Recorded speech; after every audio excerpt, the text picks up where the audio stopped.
আপনার সাথে কি কখনো এমন হয়েছে যে বাইরে থেকে সবকিছু ঠিকঠাক ছিমছাম সুন্দর, অথচ মনের ভেতরে কেমন একটা চাপা ভাব, বুকের ভেতরে কেমন একটা চাপ, অস্বস্তিকর অবস্থা, সবসময় একটা উদ্বেগ, একটা উত্তেজনা, সবসময় ফিউচার নিয়ে একটা টেনশন, অ্যাংজাইটি।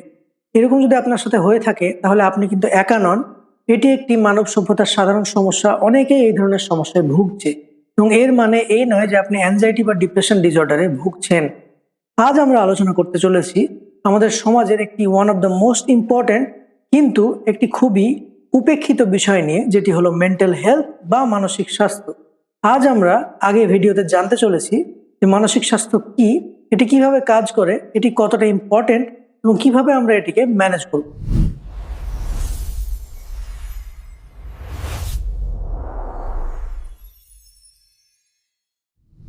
মানসিক স্বাস্থ্য বা মেন্টাল হেলথ আসলে কি, এটি বোঝার জন্য আপনারা এটিকে শারীরিক অবস্থার সাথে তুলনা করতে পারেন। আমাদের শারীরিক স্বাস্থ্য যেমন সবসময় একই রকম থাকে না, বা সবসময় 100% ফিট থাকে না, কখনো একটু আধটু জ্বর, কখনো একটু সর্দি কাশি, একটু আধটু পেটের গ্যাস, এই ধরনের সমস্যা হয়ে থাকে। ঠিক তেমনই মানসিক স্বাস্থ্য কিন্তু সবসময় 100% ওকে থাকে না। কখনো সেখানে একটু আধটু অসুবিধা হয়, একটু আধটু মন খারাপ হয় বা চাপ হয়। হুয়ের মতে মানসিক স্বাস্থ্য শুধুমাত্র যে কোনো মানসিক স্বাস্থ্যের অবস্থার কন্ডিশনে খারাপ তাই নয়, একটি সারা শরীর সম্বন্ধিত, মন সম্বন্ধিত এবং সামাজিক পরিস্থিতি জড়িত একটি স্টেট হেলথকে বলা হয়। অর্থাৎ আপনার মানসিক সমস্যা একটু যদি খারাপ হয়েও থাকে, সেটি কিন্তু রিকভারি করা সহজেই পসিবল। এবং আপনি যে কোনো ফিউচারের পরিস্থিতিকে বা প্রেজেন্ট পরিস্থিতি কিভাবে মোকাবিলা করবেন বা ঠিকঠাকভাবে মোকাবিলা করতে পারছেন কিনা, নিজের চাপকে কন্ট্রোল করে নিজের দৈনন্দিন কাজ ঠিকঠাক করে যেতে পারছেন কিনা, সেটার উপর ডিপেন্ড করছে যে আপনি মানসিকভাবে কতটা স্বাস্থ্যবান। মানসিক স্বাস্থ্য এবং মানসিক রোগ, এইখানে আসে সব থেকে বড় ভুল ধারণা। আমাদের সমাজ এটিকে বুঝতে প্রায়শই ভুল করে থাকে। একটি হলো মানসিক স্বাস্থ্য, অর্থাৎ মানসিকভাবে আপনি হয়তো সুস্থ আছেন বা হয়তো একটু আধটু আপনি অসুস্থ বা একটু অসঙ্গতিপূর্ণ। আপনার যেহেতু একটি মন রয়েছে, আমার একটি মন রয়েছে, সেটি শরীরের মতো কোনো সময় একটু খারাপও হতে পারে। মানসিক যেটি রোগ সেটি সম্পূর্ণ আলাদা, সেটি একটি নির্ণয়যোগ্য মেডিকেল কন্ডিশন, যেটিকে আমরা নিরাময় করে তুলতে পারি। উদাহরণস্বরূপ আপনাদেরকে বোঝাতে পারি যে আমি একটু মানসিকভাবে ঠিক নেই, এর অর্থ এটা দাঁড়াচ্ছে যে হয়তো আমার একটু মন খারাপ বা হয়তো একটু আমি পরীক্ষার জন্য চাপে রয়েছি। এটি হলো আমাদের একটু মেন্টাল একটু অসুবিধা। এবং মেন্টাল ইলনেস কি, যেমন আমার ডিপ্রেশন বা অ্যাংজাইটি ডিসঅর্ডার হয়ে গেছে, সেটা ডায়াগনোসড হয়ে গেছে, সেখানে আমার ডাক্তার দেখানো প্রয়োজন, সেটি হলো একটি মেন্টাল ইলনেস। যেমন শরীরের ক্ষেত্রে একটু একটু জ্বর হয়, একটু একটু সর্দি লাগা, এটা একটা সাধারণ ব্যাপার। ঠিক তেমনি ডায়াবেটিস বা হাইপারটেনশন কিন্তু একটি নির্ণয়যোগ্য, একটি ডাক্তার দেখানোর মতো সিরিয়াস কন্ডিশন। এইরকমই আপনি অনেকটা বুঝতে পারেন যে মেন্টাল হেলথ এবং মেন্টাল ইলনেসের তফাৎ। বিশ্ব স্বাস্থ্য সংস্থার মতে পুরো পৃথিবীতে যত পপুলেশন আছে তার মধ্যে প্রতি 8 জন প্রতি 1 জন কোনো না কোনো মানসিক সমস্যায় ভুগছেন। আমাদের ভারতে তার চিত্রটা একটু ভিন্ন। 2015-16 সালে করা আমাদের নিজস্ব দেশেরই মানসিক যে সার্ভে, তাতে দেখা গেছিল যে প্রায় 18% লোক কিন্তু সিরিয়াসলি মানসিক ইলনেস এবং তাদের একটি স্বাস্থ্য চিকিৎসার প্রয়োজন ছিল। কিন্তু এখানে রয়েছে একটি ট্রিটমেন্ট গ্যাপ, এখানে রয়েছে আমাদের সমাজের একটি সমস্যা যে আমরা মানসিক সমস্যাকে সিরিয়াসলি নিই না এবং আমরা পেশাদারি কোনো ডাক্তারের কাছে, কোনো সাইকোলজিস্টের কাছে অথবা কোনো সাইকিয়াট্রিস্টের কাছে যাই না, যে জন্য মানসিক রোগটা ডায়াগনোস হয় না এবং এটি সুস্থ হয়ে ওঠার আগে আরো খারাপের দিকে যেতে থাকে। মেন্টাল ইলনেসের মধ্যে বেশ কিছু ইম্পর্টেন্ট টপিক রয়েছে, যার মধ্যে অন্যতম হলো ডিপ্রেশন। ডিপ্রেশন মানে কিন্তু শুধুমাত্র মন খারাপ নয়, বরং এটি একটি গুরুতর স্বাস্থ্যকর সমস্যা। ডিপ্রেশনের ক্ষেত্রে কি হয়, টানা 2 থেকে 3 সপ্তাহ কোনো কারণ ছাড়াই মানুষের মন হতাশ থাকে, শূন্য শূন্য লাগে, কোনো কারণ ছাড়াই মনমরা হয়ে মানুষ থাকে।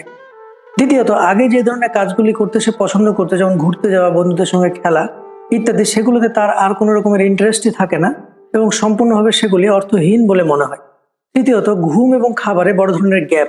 যেভাবে আগে সে ঘুমতো, সেই ঘুম সম্পূর্ণ উড়ে যাওয়া, কমে যাওয়া, এবং এদিকে খিদে আস্তে আস্তে কমে যাওয়া, এগুলি কিন্তু ডিপ্রেশনের প্রাইমারি লক্ষণ। কিন্তু বর্তমান সোশ্যাল মিডিয়ার কারণে ডিপ্রেশন টার্মটিকে সম্পূর্ণ অন্যভাবে মানুষ নিয়ে গেছে। হয়তো আপনি ভাবছেন কেউ হোয়াটসঅ্যাপে বা ফেসবুকে স্যাড স্ট্যাটাস দিচ্ছে মানে সে ডিপ্রেশনে রয়েছে, বা কারো বন্ধু বান্ধবীর সাথে একটু নির্দিষ্ট দূরত্বের কারণে সে দুঃখিত বলেই সে ডিপ্রেশনে রয়েছে, বা ভাবছেন তাকে 2-1 দিন কোনো তার মন মরা বলেই ভাবছেন সে ডিপ্রেশনে রয়েছে। কিন্তু ব্যাপারটি কি আসলে তাই? এটি একটি সম্পূর্ণ ভ্রান্ত ধারণা বন্ধুগণ।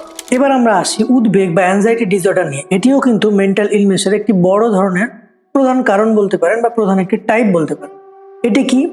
সাধারণত আপনি লক্ষ্য করে থাকবেন যে পরীক্ষার হলে গিয়ে বা ইম্পর্টেন্ট কোনো কাজ বা মিটিং এর আগে স্বাভাবিকভাবে আমাদের হৃদস্পন্দন বেড়ে যায়, একটু বেশি টেনসড মনে হয় যেন খুব বেশি অ্যানসার হয়ে আছে।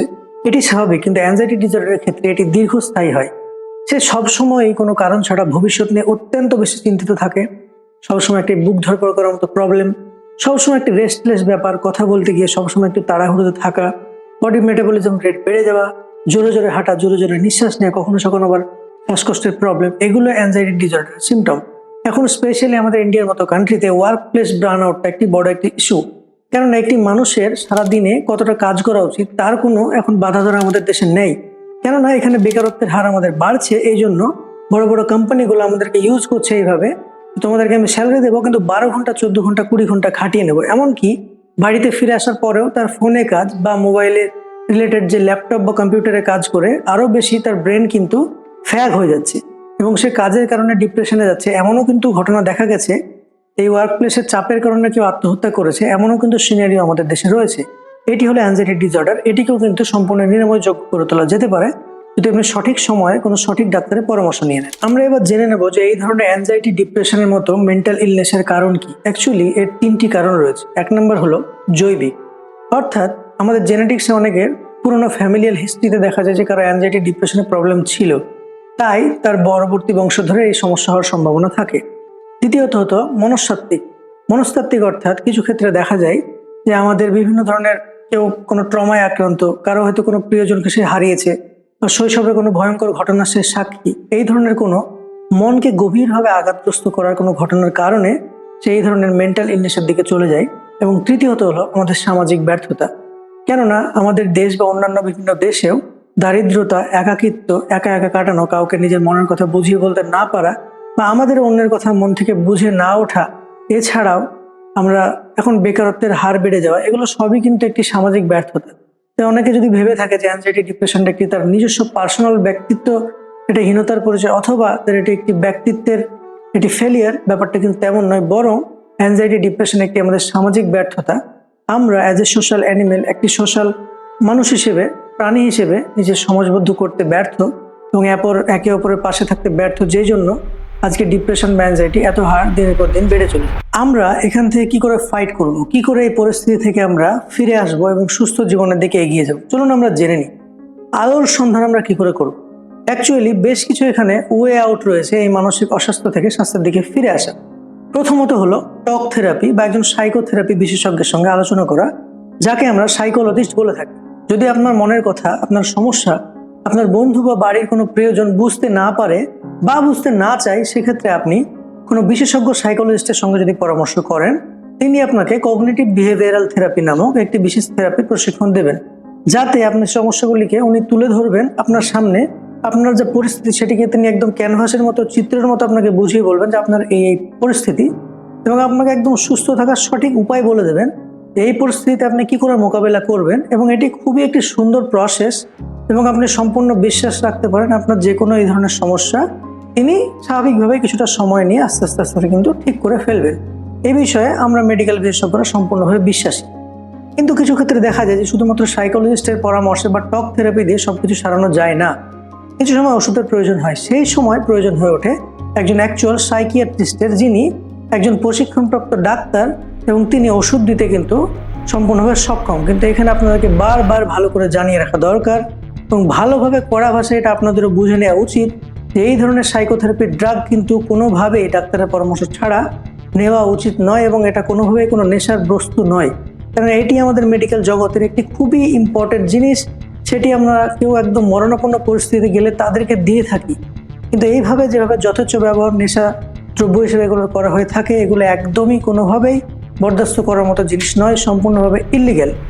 তাই পরিস্থিতি অনুযায়ী আপনি একজন সাইকিয়াট্রিস্টের পরামর্শ নিন এবং সেখানে ওষুধ প্রয়োজন অনুযায়ী আপনি খেতে পারেন। তো সব থেকে বেস্ট হলো সাইকোলজিস্টের পরামর্শ নিয়ে অথবা নিজের কোনো আপন মানুষের সাথে আলোচনা করে স্লোলি ব্যাপারটাকে ম্যানেজ করা বা নিজে পরিস্থিতিটাকে মোকাবিলা করা এবং নিজের উপর বিশ্বাস বাড়ানোর জন্য মেডিটেশন করা, যোগা করা, নিজের শারীরিক ফিটনেসকে আস্তে আস্তে বাড়ানো, শারীরিক অন্যান্য সমস্যা থাকলে সেটি ডাক্তার দেখে আস্তে আস্তে সারিয়ে তোলা, ইত্যাদি ইত্যাদি কিন্তু সব থেকে বেস্ট আপনার জন্য প্ল্যান। এবার আমরা বলবো এই যে পরিস্থিতি এখন অবধি হলো, এই জন্য আপনারা যদি আপনার কোনো প্রবলেম নাও থাকে আপনি কি করবেন। প্রথমত আপনি যদি আপনার আশেপাশের কোনো পরিবারের কেউ বা পরিবারের বাইরের কাউকে এই ধরনের কোনো মানসিক সমস্যায় ভুগতে দেখেন, আপনার প্রথম তো উচিত যে তাকে যদি কেউ বলে যে তুই একটা পাগল, বা সমাজের অনেকে বলে থাকে যে ও তো পাগল হয়ে গেছে, ওকে মেন্টাল ডাক্তার দেখানো উচিত, এই ধরনের মন্তব্য থেকে সম্পূর্ণভাবে বিরত থাকা এবং তার পাশে থাকা আপন ভাইয়ের মতো বা আপন মানুষের মতো তাকে বোঝানো তুমি একটি সমস্যার মধ্যে দিয়ে যাচ্ছ, এই জন্য চলে আমরা একটা ডাক্তার দেখাই, বা আমাকে তুমি ব্যাপারটা বুঝিয়ে বলো কি অসুবিধা। এইভাবে আপনার নিজে থেকে তাকে কাউন্সেলিং করানো উচিত, অথবা তাকে কোনো প্রফেশনালের সাথে যোগাযোগ করিয়ে দেওয়া উচিত। তো অন্তত আমার এই ভিডিওটিও আপনি শেয়ার করে দিতে পারেন, বা আরো অন্যান্য অনেক ভিডিও রয়েছে যেগুলি কিন্তু তাকে বিশালভাবে হেল্প করবে। কেননা এই মানসিক অ্যাংজাইটি বা ডিপ্রেশন এমন ভয়ঙ্কর একটি জিনিস যা আপনি বুঝতেই পারবেন না কখন আপনি প্রিয়জনকে হারিয়ে ফেলবেন। এইখান থেকে কিন্তু আস্তে আস্তে তৈরি হয় নিজেকে ক্ষতি করা বা সুইসাইডের মতো ভয়ঙ্কর ঘটনার সূত্রপাত কিন্তু এইরকম জায়গা থেকে হয়ে থাকে। তাই এটি মোটে একটি হেলা ফেলার মতো জিনিস নয়, এটি একটি খুবই সিরিয়াস ইস্যু। তাই আমাদের সমাজের প্রত্যেক নাগরিকের একজন কর্তব্যপরায়ণ নাগরিক হিসেবে এটিকে সিরিয়াসলি দেখা উচিত এবং সেভাবেই কোনো মেন্টালি অসুস্থ মানুষকে ট্রিট করা উচিত। যদি এরপরেও কারো এরকম থাকে যে সে হয়তো কাউকেই মনের কথা ব্যক্ত করতে পারছে না, বা তার আশেপাশে এমন কেউই নেই যাকে সে মনের কথা বলতে পারে, বা তার এমনও কন্ডিশন নেই যে সে কোনো প্রফেশনাল ডাক্তারের কাছে যাবে, তার জন্য আমাদের ভারত সরকার একটি দারুণ গোল্ডেন ব্যবস্থা রেখেছে, সেটি হলো টেলিমানস পরিষেবা। এই টেলিমানস পরিষেবা, যেটি আপনি 14416 নাম্বারে কল করে পাবেন, এটি একটি সম্পূর্ণ বিনামূল্য পরিষেবা। আপনার এরকম কোনো সমস্যা যা কাউকে বলতে পারছেন না, আপনি যদি এই নাম্বারে ফোন করে জানান, তারা আপনাকে সম্পূর্ণভাবে গাইড করবে আপনার নিজের স্বাস্থ্য ফিরিয়ে আনার জন্য। অসুস্থ হওয়ার আগেই অথবা ডাক্তার দেখানোর আগে সুস্থ থাকা অবস্থায় কিভাবে আমরা নিজের মেন্টাল হেলথের উপর কাজ করতে পারি, ছোট ছোট স্টেপ নিতে পারি, সেটা নিয়ে আমরা এবার আলোচনা করি। প্রথমত সেলফ কেয়ার, নিজেকে হেল্প করা, সেলফ হেল্প। আপনি নিজের পরিস্থিতি দেখুন এবং নিজের স্বাস্থ্যকে সুস্থ রাখার জন্য যা যা প্রয়োজন আপনি সেটা করুন। এটা কোনো বিলাসিতা নয়, বরং এটি নিজেকে এবং নিজের পরিবারকে সুস্থ রাখার জন্য অন্যতম ভালো একটি পরিকল্পনা। দ্বিতীয়ত, সবসময় কানেক্টেড থাকার চেষ্টা করুন, নিজের বন্ধু বা পরিবারের সঙ্গে কানেক্টেড থাকুন। এটি একাকিত্ব দূর করে এবং নিজের মনের কথা কোনো কাছের মানুষকে বলতে পারলে আপনার মনের চাপ কমে এবং আস্তে আস্তে কিন্তু চাপটি বিভক্ত হয়ে যায়। কথায় আছে না যে দুঃখ ভাগ করলে কমে এবং সুখ ভাগ করলে বেড়ে যায়, এটি কিন্তু আসল বাস্তব তথ্য। এরপরে আপনি প্রত্যেকদিন একটু ইয়োগা বা ব্যায়াম করতে পারেন যাতে আপনার শারীরিক স্বাস্থ্য ফিরে আসে। প্রত্যেকদিন চেষ্টা করুন সমাজের জন্য বা অন্য কারোর জন্য কিছু একটা করার, সবাইকে হেল্প করার।